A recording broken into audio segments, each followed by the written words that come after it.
My name is Sarah Gerrad-Jones, also known as the Plant Rescuer.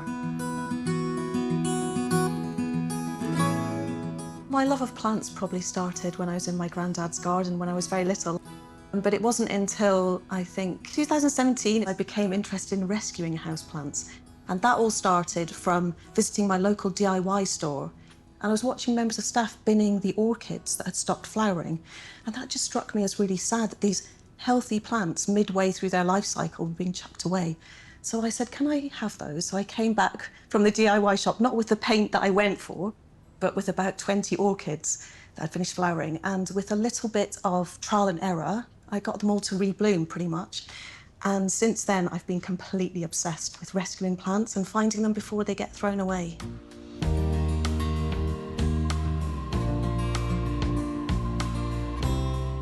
Today I'm going to show you my Beginner's Houseplant Guide 101 and how to increase your houseplant collection for free.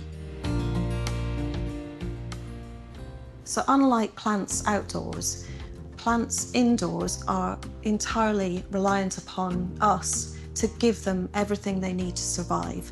So their roots are encased in pots. They can't go and search for nutrients or water. So they really are reliant upon you for everything.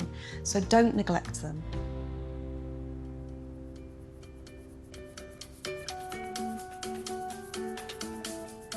The single most important thing you can do for your houseplants is give them the right light intensity. If you have cacti or succulents that come from really hot places, they need the most amount of light, so they're perfect for a south-facing window.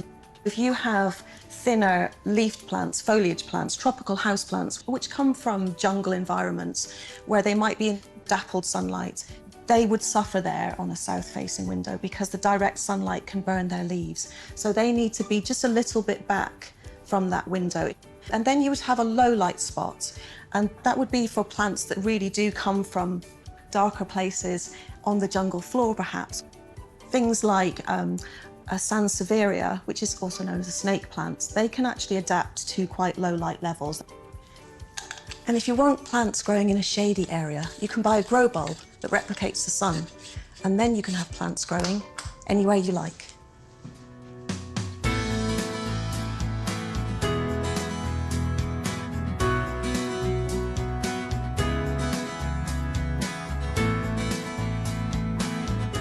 Some people do water a plant from the bottom, and some people do water the plant from the top. I prefer watering from above just for ease, but you really must always check that it needs it before doing that. Don't just pour in water without checking that they need it, because that is a really quick way to kill your plant. The best way to find out if your plant needs watering is to take your finger and stick it deep into the pot. If it comes out clean, the likelihood is it's dry and you should water. But if your finger comes out dirty, then there's probably still moisture in the pot.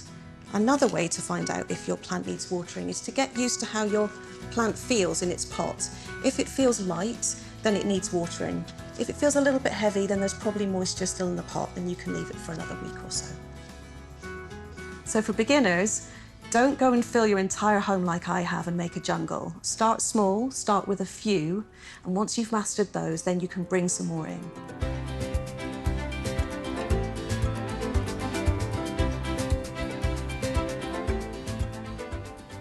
And now, for those of you on a budget, I'm going to show you 2 ways of increasing your houseplant collection without spending a single penny.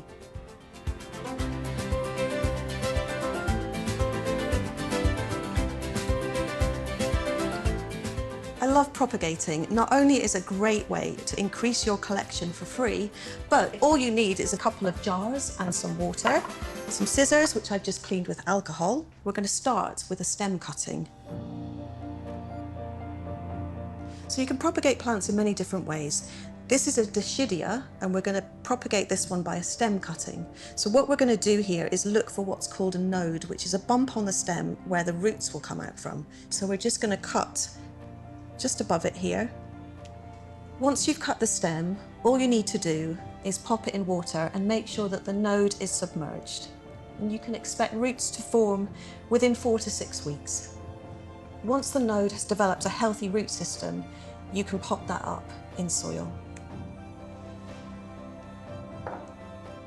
And some plants you can propagate from a single leaf cutting, like this African violet here. I'm simply going to chop off one leaf, and this goes into water, and from the bottom, baby plants will grow.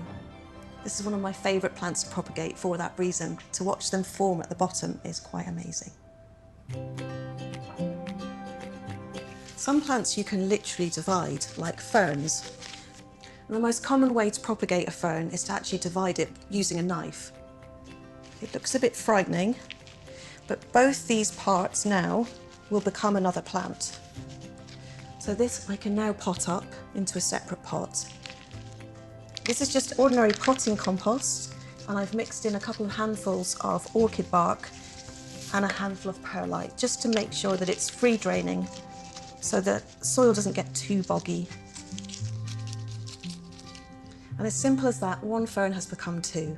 Now, before you put these on display, remember to give them a thorough water.